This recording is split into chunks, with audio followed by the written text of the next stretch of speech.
Сәлеметсіздер ме оқушылар?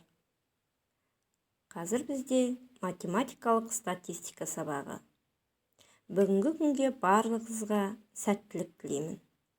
Ендеше сабағымызды бастайық. Бүгінгі сабағымыздың тақырыбы есепті екі тәсілмен шығару деп аталады. Ендеше балалар, дәптерімізді ашып, бүгінгі күннің жадын жазып, және тақырыпты жазып ала қояйық.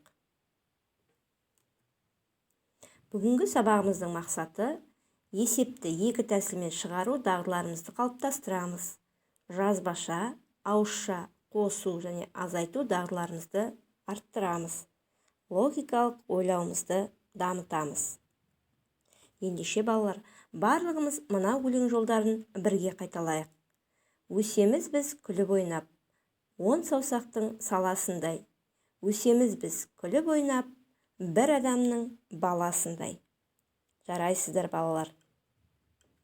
Енді мына тапсырмаға назар аударайық.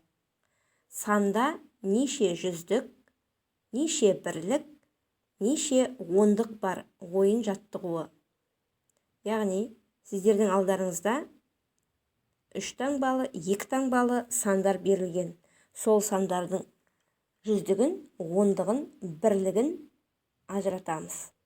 Және дәптерімізге солай ажыратып жазамыз. Мысалы, 257 саны. Бұл 3 таңбалы сан. Жүздігі 257 санында 2 жүздік, 5 ондық, 7 бірлік бар. Келесі сан 987 санында қанша жүздік, қанша ондық, қанша бірлік бар екенін жазып ала ғой. Сол сияқты 12 саны. 12 санында қанша ондық, қанша бірлік бар екенін жазамыз. Осылайша балалар, қалған сандарды да жүздігін, ондығын, бірлігін, немесе ондығы мен бірлігін ажыратып жазып ал. Жарайсыздар балалар. Енді бірінші есепке назар аударайық. Есепті шығар. Есептің берілгені тақтада тұр. Оқимын. Аулада 4 ұл бала және 8 қыз бала ойнап жүр. Олар ойын ойнау үшін 2 командаға теңдей бөлінді.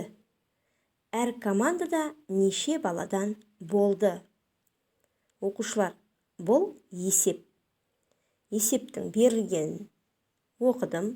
Енді біз бұл есепті шығару үшін есептің шартын құрастыру керекпіз. Есептің құрамдары, ол бірінші шарты, берілгені, шарты, сұрағы, шешуі, жауабы болады. Ендеше осы есептің шартын құрып көрейік. Не белгілі балалар? Есеп кімдер туралы? Балалар туралы. Тірек сөз қандай болады? Бірінші тірек сөз. Ұл бала болады. Дұрыс айтасыздар. Ендеше ұл бала нешеу? 4-еу. Жазамыз. Ұл бала 4-еу. Тағы кімдер туралы? Қыз балалар туралы. Қыз бала қанша? Қыз бала 8. Енді ол балалар не істеді? Теңдей бөлінді. Яғни тең бөлінді. Тең бөлінді қанша командаға?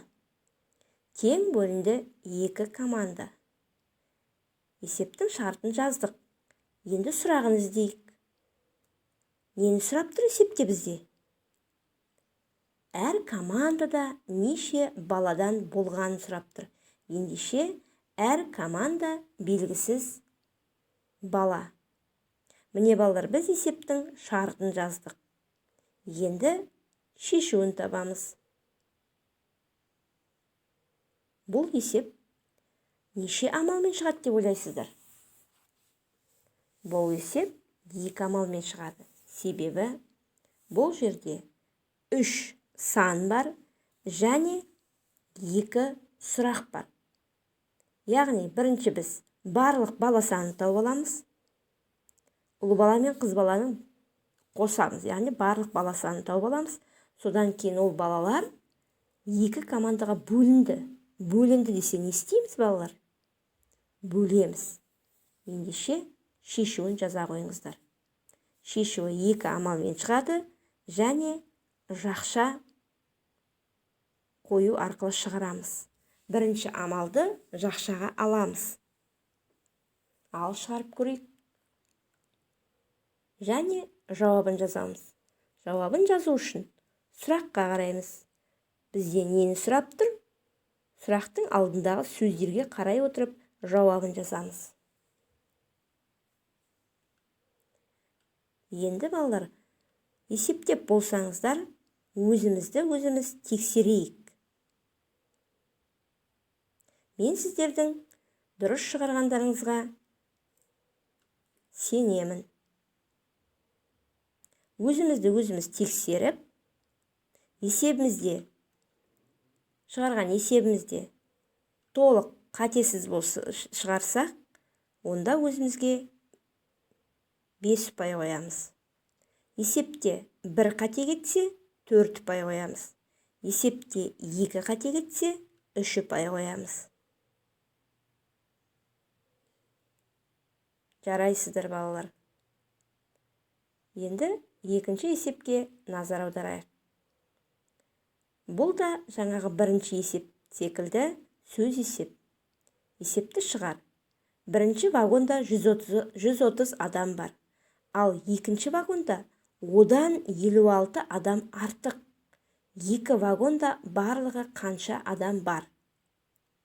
Есептің шартын құрастырайық. Не белгілі бізде, балалар? Бірінші вагон. Бірінші вагонда қанша адам бар дейді? 130 адам бар екен. Және не белгілі? Екінші вагон туралы айтады. Екінші вагон белгілі ме? Белгісіз, бірақ одан 56 адам артық. Яғни бірінші вагондағыдан 56 адам артық.